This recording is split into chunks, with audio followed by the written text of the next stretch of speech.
ጎቤው አቡነ ጴጥሮስ የሃይማኖት አባት ብቻ መስለው ከሆነ ተሳስተሃል። እኚህ ሰው አርበኛም ናቸው። እኔ የነፍስም የስጋም አርበኛ ብዬ የምገልጻቸው እኚህ ሰው ማለት ነው። እኚህ ሰው ፊቻ አካባቢ ሰላሌ ነው የተወለዱት። የሚገርም ነገር ሰላሌ እዛ ቅርብ ከአዲስ አበባ ወጣ ብለሽ እዛ ማለት ነው። እና ደብረ ሊባኖስ እየተማሩ ምን እያሉ በደንብ እውቀትን ይዘው ነው ያደጉት። ከዛም በኋላ በብዙ ቦታዎች አገልግለዋል። እዚህ ሰዓት ላይ ጣሊያን በቀል ይዞ በአድዋ ተሸንፏል።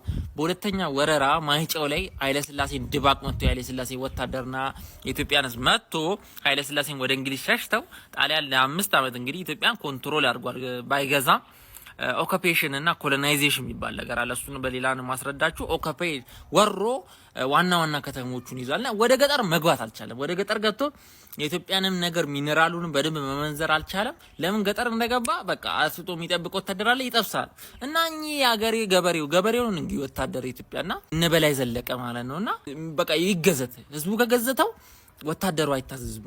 ህፃናቱ ሁሉም ነው የሚዋጋውና እነሱ ስርዓት ይዛሉ። ስለዚህ የሚል አይዲያ መጣና በዛ ጊዜ የነበሩ ትልቅ የተከበሩ ሃይማኖት አባት ደግሞ ሆኖ የተገኙት እሳቸው ናቸው፣ አቡነ ጴጥሮስ ማለት ነው። አዛ አቡነ ጴጥሮስን ሄዱና ጣሊያኖች ኧረ በቃ በእናታችሁ አልቻላቸውም እኚህ ሰዎች ኧረ ፋዘር በቃ ከልክሉልን፣ በቃ እንትን በሉልን አሏቸው አሉ።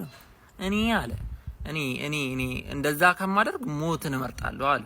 ሞትን እመርጣለሁ ነው አሏቸው። ነው በሞት ይሻለኛል።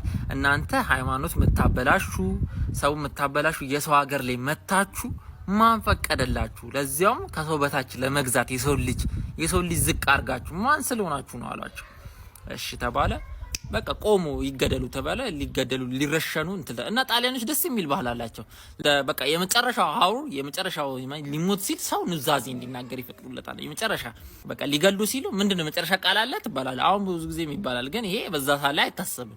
እንደዛ ሲሏቸው እንኳን ሰው ምድሩ ቢገዛ እኔ ገዝቼዋለሁ ብሎ ነው የሚሞት። አንድ ነገር ይኸውልህ፣ በቃ እንደዚህ አይነት አባቶች ማለት ፓትሪዮት ይሆኑ ማለት ነው። አሁን እንደዛ ሲሉ ማለት ነው 8 ወታደሮች ናቸው ተንበርክከው፣ እንደውም ጀርባችሁን ስጡ ሲል አልሰጥም፣ ፊት ለፊት ምቱኝ፣ በቃ ወንድ ከሆናችሁ ፊት ለፊት እያዩአችሁ ምቱኝ ብለው በፊት ለፊት 8 ቦታ በጥይት እስቲ አስበው፣ ቆመሃል እዛ ጋር ሆነ አስብ እስቲ አንተ ታረጋዋለህ አታረጋው? እኔ አላረገው።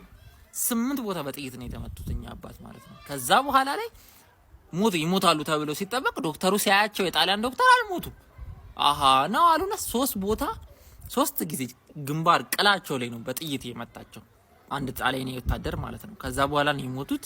እኔ የሚገርመኝ ነገር ምን እንደሆነ ታውቃላችሁ? እንደዚህ አይነት አባቶችን ያብዛልን። በቃ የለም በቃ እኔ አሁን የለም ስል ይኖራል፣ ቢኖሩም ተደብቀው ነው ያሉት ይመስለኛል። እና በቃ አሁንም ያሉት አባቶቻችን የሆነ በቃ ለራሳቸው ጥቅም ጊዜ ወይ ለስልጣናቸው ጊዜ ብቻ ሳይሆን ለቤተ ክርስቲያን ወይም ደግሞ ለህዝቡ የሚጨነቁት በቃ የሆነ ብርም ብቻ መብላትን ምናምን ብቻ ሳይሆን የምሬን ነው የምላችሁ። በቃ እንደዚህ አይነት አባቶች በቃ ስንቱ በቃ ክርስትናንም ምንንም የሚተዋው ማለት ነው። ማለትም ወደ ሌላ ነገር ወደ ኤቲዝም በቃ ኤቲስት እየሆነ የመጣው በቃ እግዚአብሔር የለም የምን እግዚአብሔር ነው የሚል ትውልድ እየመጣ ነው። ባይዘ እንዳይመስላችሁ እኚህ ትውልዶች እየመጡ ያሉት በእንደዚህ አይነት የሃይማኖት አባቶች፣ በሁሉም ቤት ውስጥ ባሉ የሃይማኖት አባቶች ነው።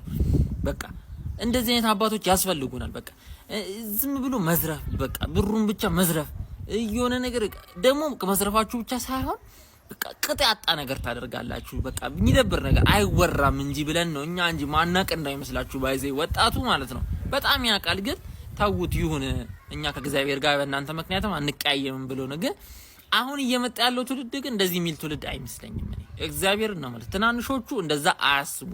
በቃ ያጠፏቸዋል። ራሳ ሃይማኖቱንም ሁሉንም ነገር የሚያጠፉት። በቃ ኤቲስት ትውልድ አትፍጠሩብን። እውነት ሰይጣን አምላኪ ትውልድ እየፈጠራችሁ ነው።